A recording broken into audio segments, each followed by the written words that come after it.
Bonjour à vous, bonjour coach Rocky, merci d'être encore là parce que bon on te voit sur différentes webconférences, donc merci d'être là. Merci Avec plaisir. Alexandra, merci Alexandra d'avoir accepté mon invitation, hein. C'est très très gentil parce que bon c'est vrai que c'est pas évident non plus d'être une webconférence qui est enregistrée et qu'on voit sur les réseaux, hein, donc les réseaux sociaux. Donc merci à toi. Donc, je vais quand même vous expliquer en fait la thématique quand même des litmus thérapie. Litmus thérapie, j'ai mis litmus thérapie, c'est vraiment pour mettre en relation les praticiens de santé. Parce que c'est vrai que ce qui est important, c'est que on voit à tout va des thérapeutes, des naturopathes, des coachs de vie, des énergéticiens, excusez-moi, sur, sur des sites. Mais c'est vrai que ce que je trouve important, c'est quand même, enfin, pour moi personnellement, c'est le feeling. Quand on consulte en fait un praticien de santé, c'est vraiment le feeling. Donc moi, aujourd'hui, j'ai voulu mettre donc en place l'hypnose thérapie, c'est vraiment pour mettre ces personnes-là en relation. Donc, vous allez voir différents praticiens de santé qui vont intervenir sur ma web thérapie. Donc, vous pouvez les contacter, ça c'est très important. Donc, à chaque fin de vidéo, vous allez retrouver donc, les coordonnées de chaque praticien de santé que vous allez pouvoir donc, contacter. Après, c'est vrai que bon, il y a certains professionnels qui sont donc, situés dans une ville où vous n'êtes pas forcément au même endroit, mais ces personnes-là aussi peuvent faire des consultations par téléphone, n'est-ce pas, Rocky? Oui, oui, complètement. C'est vrai que c'est, de toute façon, avec la situation sanitaire, on n'a pas le choix, pas vraiment. Donc, c'est l'opportunité. On a développé d'autres méthodes pour pouvoir consulter à distance. Donc, oui, c'est tout à fait, c'est l'option lorsqu'on est vraiment à distance. Et ça fonctionne bien. Ça fonctionne bien. Alors, coach Rocky, est-ce que tu veux éventuellement, parce que tu es coach de vie, Mhm, c'est ça. donc est-ce que tu peux plus ou moins donc, parler de ton métier? Est-ce que c'est important de savoir vraiment qu'est-ce qu'un coach de vie? D'accord. Alors, je suis donc coach de vie avec une spécialisation en transition de vie. Donc, je m'occupe de toutes les passages qui sont plus ou moins difficiles d'un état A à un état B.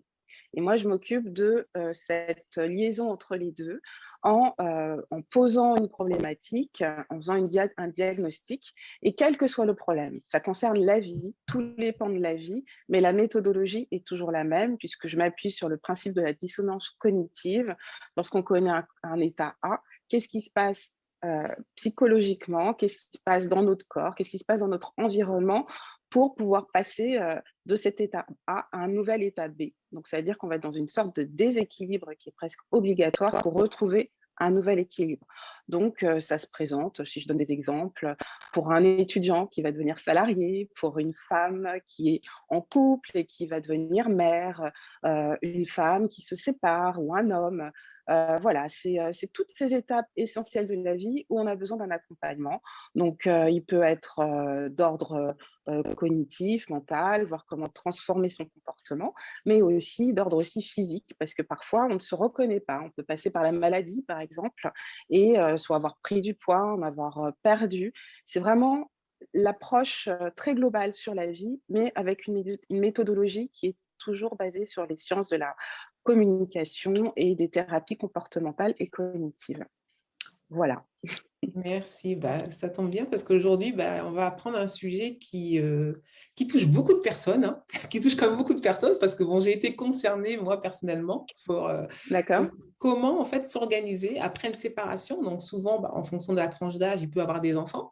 Donc, je trouve que c'est Mhm. un sujet qu'il faut aborder parce que l'organisation, elle n'est pas simple, hein, parce qu'on se retrouve, de deux, on se retrouve seul. Donc, là, ça va être un thème, voilà, qu'on va aborder aujourd'hui. Donc, je vais commencer avec Alexandra. Donc, Alexandra, merci. Oui, Merci encore à toi d'être là. avec plaisir. Pour toi, euh, comment on pourrait, en fait, comment on s'organise après donc, une séparation donc, après, tu as un enfant, hein? C'est ça, j'ai une fille de 11 ans. Voilà. Donc, comment s'organiser? Comment on peut s'organiser? De ton point de vue? Alors, au début, c'est quand ça nous tombe dessus, on n'a pas trop le choix. Faut prendre ce qu'il y a à prendre, en fait. Après, l'organisation, elle vient au bout de quelques temps. ce qui a été un petit peu mon cas au début, parce que, comme tu dis, de passer de 3, on passe à 2. Donc, pas le choix après. Donc, les premiers temps, c'est très désastreux parce que on a énormément de mal à se remettre, à se relever. Et puis, au bout d'un moment, on n'a pas trop le choix. Et puis, quand on a surtout des enfants, donc on n'a pas le choix de se réorganiser. Donc, les débuts ont été un petit peu difficiles. Et après, moi, j'ai réussi, on va dire, tant bien que mal, à trouver une organisation, mais qui est, on va dire, qui est très, très tendue quand même. Mais on a trouvé à deux, on va dire, avec ma fille, on a trouvé notre organisation, notre façon de fonctionner. Et on s'est réorganisé différemment. Mais c'est vrai que ça a mis un petit peu, voire même beaucoup de temps, on va dire quelques temps quand même, pour trouver notre façon de fonctionner qu'à deux. C'est ça. Voilà. C'est ça. Coach Rocky? J'entends ce que dit Alexandra. C'est vrai que c'est une période, c'est plus qu'une transition de vie, c'est vraiment un bouleversement de vie. Parce que, déjà, quand on décide de se marier, c'est pour la vie. Et on a des ambitions normalement communes pour sa famille, pour les études des enfants, pour la retraite même parfois. Alors, on ne voit pas si loin, mais on ne s'imagine pas finalement terminer sans ce compagnon qu'on a choisi pour faire son chemin de vie, en fait. Donc, ce qui est intéressant dans ce que dit Alexandra, déjà, c'est le fait de dire qu'ils sont passés de 3 à 2. C'est-à-dire que possiblement le père n'est peut-être pas présent en fait finalement et qu'elles ont dû retrouver un équilibre toutes les deux, de trouver les ressources en fait, qu'elles soient financières pour la maman et aussi psychologiques, de réorganiser sa vie et de plus peut-être planifier les vacances de la même façon, aller à l'école, etc. S'il y a eu un déménagement ou pas, donc ça c'est le genre de choses auxquelles il faut penser. Mais c'est vrai qu'on l'évoquait en off tout à l'heure, c'est quand même important en fait, on va vivre la séparation différemment en fonction de comment on a construit notre couple et comment on était avant cette relation de couple. Et souvent, ce qui se passe, c'est que quand on était avant d'être une épouse ou une concubine ou peu importe, on était quelqu'un en particulier. On avait sa personnalité, ses ambitions, ses envies, etc. Et donc, à partir du moment où on rencontre cette personne qui nous accompagne, qu'on soit homme ou femme, on va composer. On va parfois renoncer à certaines choses, mais on est OK normalement pour y renoncer, pour trouver un nouvel équilibre à deux. Et donc, ce qui se passe, c'est que quand on se sépare, souvent, on se retrouve seul face à l'identité qu'on avait peut-être avant ce mariage, avant cette relation de couple. Et on se dit, mais en fait, je ne suis plus cette personne que j'étais auparavant. Et qu'est-ce que je vais faire avec cette nouvelle donne? Alors que pendant très longtemps, et parfois dans un couple, on a aussi un peu tendance à s'oublier, mais sans vraiment s'en rendre compte, parce qu'on avance finalement. Et quand on se retrouve face à soi, on se dit qui je suis. Qui je suis maintenant. Je ne vois plus Alexandra, c'est juste pour savoir si tout est OK en fait. Non, je pense qu'elle va se reconnecter. OK, super. Et quand on se retrouve peut-être 10 ans, 15 ans, 20 ans, 30 ans, ça dépend vraiment à quel moment se passe la séparation, c'est qui suis-je maintenant, moi, toute seule. Et ça, c'est une vérité, c'est super important et c'est très bouleversant parfois, parce qu'on a l'impression d'être suspendu dans le temps, alors que le temps a passé pendant toutes ces années. Même si on est devenu mère ou père ou quoi que ce soit, finalement, on n'est plus la jeune personne pleine d'espoir pour l'avenir quand on se retrouve seul après une séparation. Donc, ce choc-là, il est d'autant plus important que la relation a été longue, en fait. Donc, c'est pour ça, souvent, qu'on pourrait venir me voir en me disant « mais je ne sais plus qui je suis. Qui suis-je maintenant seule dans cette relation de couple ?» Enfin, sans cette relation de couple. Oui, mais moi, alors moi, je l'ai vécu, je l'ai vécu, je l'ai vécu 2 fois, donc, Oui. et après, ce que je trouve important aussi, c'est comment on est entouré. Donc, quand je dis entouré, c'est aussi bien aussi la famille et les amis. C'est vrai que moi, mes 2 séparations, je les ai bien vécues parce que j'étais entourée de ma famille, j'étais entourée de mes amis et j'ai pu compter sur eux, en fait. Donc, j'étais seule sans être seule. Parce que moi, c'est vrai que j'ai toujours apporté de l'importance donc, à des amis, à la famille. Et c'est là qu'on voit quand même quand on est en couple, ce qui est très important, écoutez bien ce que je dis, c'est que quand on est en couple, il ne faut pas, en fait, son environnement, il ne faut pas s'en écarter. Parce que par moment, quand on est en couple, on reste vraiment fixé sur son mari et toutes les personnes qui Focaliser sont sur la relation. voilà, tout à fait. Et toutes les personnes qui sont autour, c'est voilà, ils sont là pour être là. Il faut dire ce qu'il y en est, ils sont là pour être là. Mais là, moi, je trouve que ça, c'est très important. Il faut vraiment, vraiment, vraiment qu'on ait un environnement et qu'on ait des amis, de la famille, parce que quand il nous arrive ce genre de choses, bah, on se relève beaucoup plus vite parce qu'on a ces personnes-là. Moi, ça a été mon cas. Tout à fait, tout à Et fait. Et ça, tu as totalement raison de le préciser parce que c'est un point très, très important. Tout le monde n'a pas la chance d'être entouré, d'avoir de la famille et des amis, surtout quand on s'est éloigné physiquement. C'est surtout ça. Pour pouvoir confier un enfant, pour pouvoir les amis, avoir des... les amis, c'est la famille, hein. Ça peut être de la famille, hein. Oui, ça peut être de la famille, tout à fait, mais parfois on n'est pas à côté de la famille. J'avouerais que moi, par exemple, j'ai eu de la chance d'habiter vraiment très, très proche de ma famille directe, hein, voilà. Donc ça, c'était une chance, mais c'est vrai que c'est pas facile, c'est pas le cas pour tout le monde. Et là où je veux rebondir sur ce que tu as dit et qui est très important, c'est que quand on est en couple, il faut absolument pas ignorer les gens qui nous entourent, que ce soit les collègues de travail, que ce soit les amis, que ce soit la famille, parce que personnellement, je pense qu'un couple devient un peu dysfonctionnel quand il repose que sur lui-même, quand ils sont juste focalisés l'un sur l'autre, parce que le jour où il y en a un qui part, finalement, on se retrouve seul face à soi, seul face à ses problèmes, ne serait-ce que pour pouvoir discuter, avoir la possibilité d'évacuer la tristesse, les nouvelles difficultés auxquelles on fait face. Donc ça, moi, je pense que c'est un signe déjà quand un couple s'éloigne de ses amis, quand une femme est éloignée de ses amis, c'est parfois, mais là on ne parle pas des relations toxiques et dysfonctionnelles, on en parlera peut-être une prochaine fois, mais en tout cas c'est un signe que quelque chose ne va pas. Ça c'est hyper important. Donc oui, merci de l'avoir dit parce que c'est super important et c'est vrai que quand on se sépare, quand on a maintenu ces relations et même si elles sont loin, comme tu dis, on s'est fait peut-être de nouveaux amis ou on peut toujours appeler, on peut toujours envoyer ses enfants chez ses amis. Enfin, il y a toujours une solution en tout cas. Et si vous avez été isolé dans la relation, il est important de rebâtir son fameux environnement, hein. Donc, on se concentre sur soi, sur son mental, sur son physique. On fait en sorte de se sentir bien, mais il est hyper important de très rapidement retisser des liens avec des gens, même des nouvelles personnes, si vous avez déménagé, etc. Sympathiser avec des voisins, je ne sais pas. En tout cas, ne pas rester seul à gérer ça parce que c'est quand même pas évident, c'est pas une situation très simple. Bon, Alexandra, elle n'est pas là. Elle n'est pas revenue. T'es là, Alexandra? Oui, je suis là. Vous ne me voyez pas? Ah oui, non, j'ai eu un petit bug. Non, j'ai eu un appel et j'ai voulu refuser l'appel, excusez-moi, et ça m'a tout. D'accord, ok.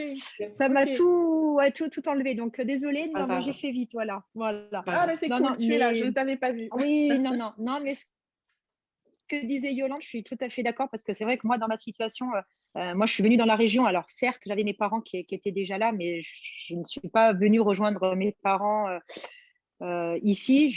Moi, j'étais censée aller sur Bordeaux et la chose a fait que quand je suis venue en vacances, j'ai rencontré on va dire le papa de ma fille. Et on a vécu une relation, tout ça, mariage et autres. Et c'est vrai que la séparation, le problème, c'est comme tout à fait ce que disait Yolande, c'est que le problème, c'est que moi, on va dire, je me considère, entre guillemets, comme une pièce rapportée dans cet endroit-là, parce que ce sont ses amis. Donc, j'ai fait connaissance de ses amis. Et le problème, c'est que quand il y a une séparation comme ça, on sait très bien que le nombre d'amis qu'on avait au début, après, se réduit, voire même plus du tout. Et il faut se refaire d'autres personnes, ce qui n'est pas forcément évident. Chacun a sa vie, chacun a ses problèmes, malheureusement. Et c'est vrai que on se retrouve un peu seul. Moi, j'ai eu de la chance. Et oui, j'ai mes parents qui sont ici, donc j'ai eu beaucoup de chance de soutien. C'est vrai que j'ai eu ma collègue aussi qui était là, donc elle a été là même moralement, elle m'a soutenue, tout ça. Mais c'est vrai que c'est pas évident. Et puis on n'a pas forcément, on est là, on n'a pas envie aussi de leur imposer nos problèmes, nos soucis, nos tracas aussi. Mais c'est vrai que c'est très dur et c'est vrai que il faut, oui, faut se créer un groupe d'amis à nous C'est ça. individuellement. Mm. Et quand il y a la séparation, après, les gens feront leur choix, entre guillemets, si je puis dire. Mais c'est vrai qu'on se retrouve des fois seul, C'est malheureusement. ça. Et c'est pour ça que c'est important.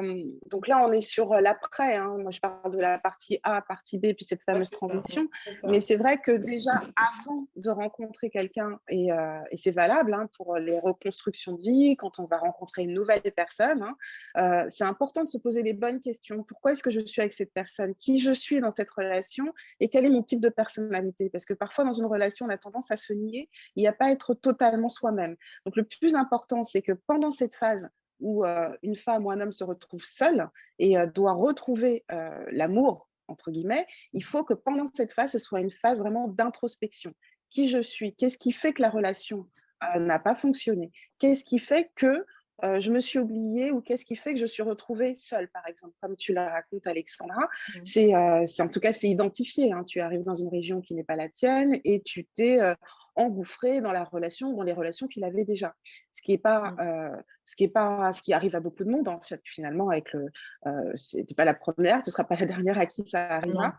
Mais pour le coup, c'est vrai que c'est quelque chose dont il faut tirer une expérience, tirer des leçons pour la prochaine relation, où tu vas vraiment être toi-même. Parce que pour le coup, tu vas apprendre à vivre seul, à te responsabiliser, à pas attendre la validation de quelqu'un d'autre pour faire tes choix. Ça, c'est cool quand même, franchement, il faut l'avouer. Et c'est quelque chose qu'il faut maintenir en tant que femme aussi, de pas attendre, de pas se dire « Ah bah tiens, je peux pas sortir ce soir, il faut que mon chéri me dise OK. Tiens, je vais voir mes amis, oui, mais il faut qu'ils soient d'accord. » Là, pour le coup, tu n'auras plus ces questionnements et tu vas vraiment pouvoir penser à toi, dans tout ce que tu as envie de faire, ta reprise de sport, tes activités, ce que tu vas faire avec ta fille, la façon dont vous allez voyager ou pas, faire des activités ou pas. C'est toi qui décideras en fait. Et là, tu vas être vraiment à la manœuvre de ta vie.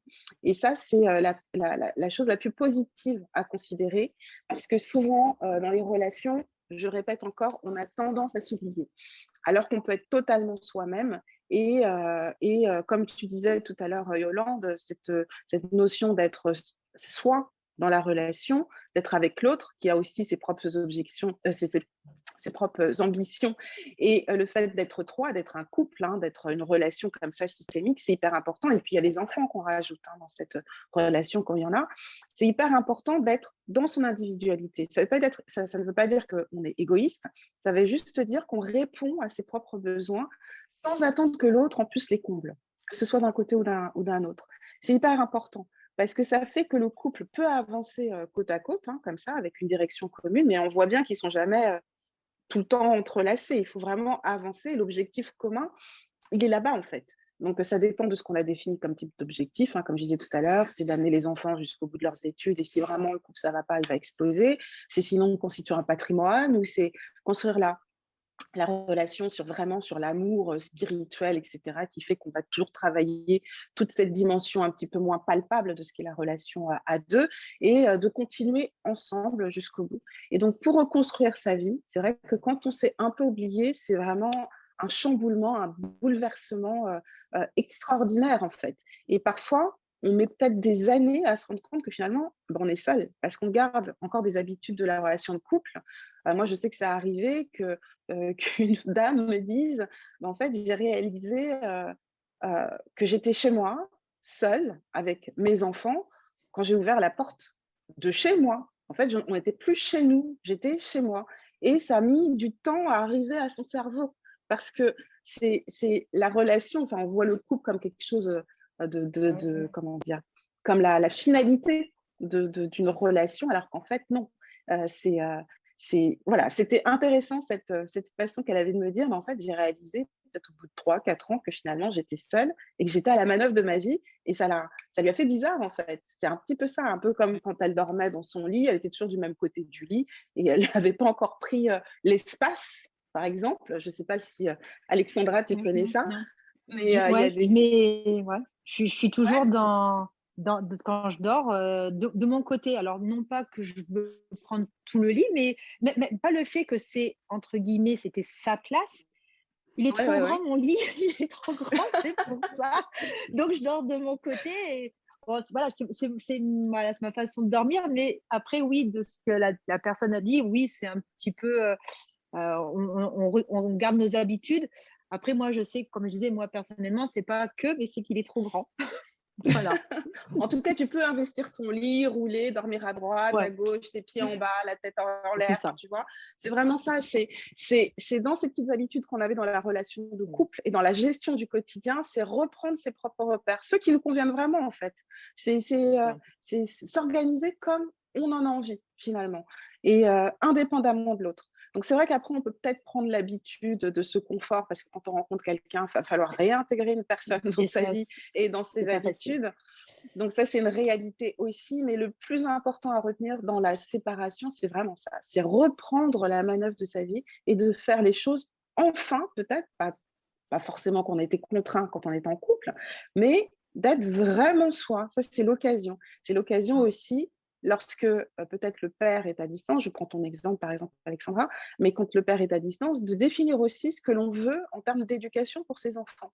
Peut-être qu'on n'était pas toujours en accord, peut-être qu'il y a aussi cette image du père qui est peut-être absent ou qui n'est que là les week-ends ou un week-end sur deux. Et c'est vrai que là, pour le coup, on avait l'habitude de pouvoir se reposer peut-être sur la décision de l'autre, de prendre des décisions collégiales. Là, on est obligé finalement de prendre des décisions seules. Alors, je ne sais pas si vous avez remarqué, quand on remplit les dossiers pour les enfants à la rentrée, le nom du père est toujours en premier. Alors que, en général, administrativement parlant, Ici. qui gère? C'est C'est la Bibi. femme. C'est C'est ça. la femme. C'est une C'est ça. réalité. Alors, moi, Voilà. moi, ça a toujours été moi en premier, hein. Moi, je m'étais, pour les inscriptions, c'était toujours moi la première. Donc Mais là, si tu vois bien, tu sais les j'ai lignes, quand il y a écrit, oui, quand il faut monsieur, remplir, c'est oui, père, monsieur, mère, toujours mère, père, voilà, mère. La c'est mère est vrai, toujours en deuxième position. Tu te dis, non, mais attendez, c'est bon. c'est ça. Voilà. Il y a une façon aussi de se réinvestir ça aussi. Si vous portez un même prénom, un nom de famille, un divorce, une séparation, vous reprenez votre nom de jeune fille, vous pouvez faire aussi en sorte de donner le nom, votre nom, pour faciliter les démarches administratives, par exemple. C'est un nom usuel. Ça ne change pas le livret de famille, mais ça permet de faciliter la gestion au quotidien, parce que si on s'appelle Y et l'enfant s'appelle L, c'est un peu compliqué. Donc, ça permet aussi de remettre les choses de remettre les choses à leur place, surtout quand on gère seul ses enfants. En tout cas, moi, c'est un conseil que je donne qui permet d'être vraiment, ça facilite la relation, déjà les échanges administratifs, et ça positionne les choses dans la structure familiale. Ça n'empêche pas que le nom du père n'est pas oublié, pas du tout. Il peut être mis en trait d'union après, par exemple, si c'est vraiment très important. Mais si c'est pour gérer le quotidien, il ne faut pas se prendre la tête, en fait. C'est un système patriarcal quand même. En Espagne, c'est encore autre chose. On peut mettre le nom des deux parents, on ne prend pas la tête à devoir signer des documents. Tant que les enfants n'ont pas 18 ans, on demande toujours l'avis du parent absent. C'est bien. Mais quand le parent absent n'est pas présent pour gérer le quotidien, c'est un petit peu culotté, mais c'est le système français. C'est ça. Voilà. C'est ça. Donc ça, c'est des petites astuces. Il y en a plein d'autres, évidemment. En séance, on prend le temps. Chacun a une vie totalement différente. Donc là, on parle de façon très générale et un peu rapide, mais c'est une transition de vie qui peut s'opérer peut-être pour certaines personnes et pour tout le monde, je pense. Au début, c'est difficile parce que même si on est soutenu, même si on a des amis, il y a quelque chose de notre vie qui n'est plus comme avant. Et ça, c'est déstabilisant. Ça veut dire qu'il faut se re-questionner, il faut savoir ce qu'on veut pour la nouvelle vie, va falloir gérer financièrement. Ça change toutes les habitudes. Donc, à ce moment-là, je pense qu'on a vraiment besoin d'être soutenu. Et l'avantage des amis, c'est d'avoir leur présence, mais en même temps, le fait de faire appel à un professionnel, ça permet de mettre la relation à distance, parce que les amis sont au courant parfois aussi des péripéties du couple, si on se confie un peu Une trop personne parfois. neutre. Voilà, il faut vraiment une personne qui se mette à distance. Parce qu'en fait, ce qui est important de retenir, c'est que les péripéties du couple, comme je disais, il va y avoir parfois un manque d'objectivité de la part des amis. Donc, faire appel à un professionnel qui va permettre de repenser la personne dans son individualité, de comprendre quels étaient les mécanismes qui étaient mis en place dans le couple qui fait qu'aujourd'hui, il y a séparation, ça va permettre de mieux appréhender la vie seule, finalement. Parce que parfois, on se culpabilise aussi, surtout quand on a des enfants, de se dire pourquoi je ne suis pas allée jusqu'au bout de la relation, qu'est-ce qui n'a pas fonctionné, comment est-ce que je peux faire mieux. Donc là, ça permet d'être à distance, d'être dans une interaction un peu plus neutre avec un spécialiste qui va être sur la méta-relation avec soi-même, avec son environnement, et qui va permettre de trouver des solutions, en tout cas de co-construire des solutions qui sont hyper importantes pour pouvoir retrouver de nouveaux repères dans sa nouvelle vie. Merci. Voilà, donc c'est ce qu'on pourrait conseiller, comme je le disais tout à l'heure. Là, on est dans une approche très globale parce qu'on ne peut pas rentrer dans le détail. On pourrait faire des entretiens en privé comme ça, et si les gens veulent voir, il faudrait frapper à la porte en donnant l'autorisation pour voir comment se passe une séance de coaching dans ce domaine-là. Mais c'est vraiment c'est très important de se libérer de cette histoire passée pour pouvoir mieux se repositionner. Et de toute façon, ce que je veux vraiment dire, parce que le coaching, ça a souvent une approche très positive, peut-être un peu à outre mesure, en fait. Il faut accepter que c'est un deuil, en fait. Il faut accepter que c'est un deuil, qu'il va falloir laisser partir cette relation telle qu'on l'a connue, de pouvoir se réapproprier, comme je disais, cette relation et d'accepter d'être triste, d'accepter d'être en colère, d'accepter de ne pas être parfaite. Parce que, alors je parle au féminin, parce que bon, ça arrive souvent que ce soit la mère qui reste avec les enfants, et d'accepter de ne pas être parfaite avec ses enfants aussi. Ça, c'est super important. Et de construire une nouvelle relation de confiance avec son enfant. Et comme je l'ai déjà dit plusieurs fois, une mère qui est célibataire, seule, en tout cas avec son enfant, elle va devoir être le père et la mère. Parce que souvent, il faut mettre l'enfant, la relation, le père est là pour séparer les enfants de la maman. Et donc, de jouer ce rôle-là pour que les enfants soient autonomes et qu'ils se sentent bien. Parce qu'il faut arrêter avec aussi ce mythe du père absent qui fait des enfants déstabilisés. Pour moi, en 2021, ça n'existe plus. Ça. Voilà. Un enfant peut se structurer. Oui, c'est mieux quand les parents sont ensemble, possiblement. Je ne sais même pas si c'est mieux, il n'y a pas de statistiques. Mais en tout cas, on peut faire en sorte que la nouvelle famille construite soit dans un équilibre beaucoup plus harmonieux. Et puis laisser la place du père, imaginaire, réel, lui laisser sa place. Et c'est à l'enfant aussi d'appréhender cette nouvelle relation avec ses parents. Voilà. C'est ça. Et je relève là sur ce que tu viens de dire sur les enfants, parce que des fois, il vaut mieux qu'un enfant voit sa mère heureuse et son père qui est heureux séparés que malheureux ensemble, parce que les enfants ressentent énormément, malgré tout ce qu'on peut dire, mais les enfants ressentent. Ils disent peut-être rien, mais ils ressentent, et ça peut être pire par la suite, parce que on sait tous que il y a des séquelles, et qu'en grandissant, ces enfants-là aussi vont avoir leur vie de couple et ils peuvent refaire exactement la même chose. Donc ça sera un sujet qu'on évoquera aussi, un autre sujet, Coach Rocky, qui est très important, parce que c'est pour ça qu'il faut préserver les enfants. On est tous des enfants, mais on n'a pas demandé à venir au monde, donc on est vraiment là. Donc, il faut qu'on fasse vraiment au mieux, et que nos enfants, surtout, qu'on les rende heureux, et seuls ou à deux, quoi. Ou à deux. Voilà, c'est ça. C'est comme ça. Exactement. Merci beaucoup. Merci pour tout. Avec plaisir. Merci Alexandra, encore. Merci, Et n'hésitez pas, contactez Coach Rocky, vous aurez ses coordonnées. Vous pourrez aussi avoir ses coordonnées sur mon site. Vous avez une page qui est vraiment dédiée à tous les partenaires des praticiens du bien-être. Vous aurez vraiment tous ses coordonnées. N'hésitez pas même à poser une question, ou si vous voulez lui envoyer un mail, faites-le. C'est très important, parce que je trouve que quand on parle de bien-être, vous allez voir que en fait, l'hypnose thérapie, c'est vraiment un site de bien-être. Et être bien en soi, ça fait partie de notre bien-être. Donc, un professionnel de santé, ça peut énormément nous aider à se sentir mieux à l'intérieur et pouvoir repartir, mais vraiment de mille feux, quoi. Voilà, mais merci encore. Merci beaucoup. À toi. Merci.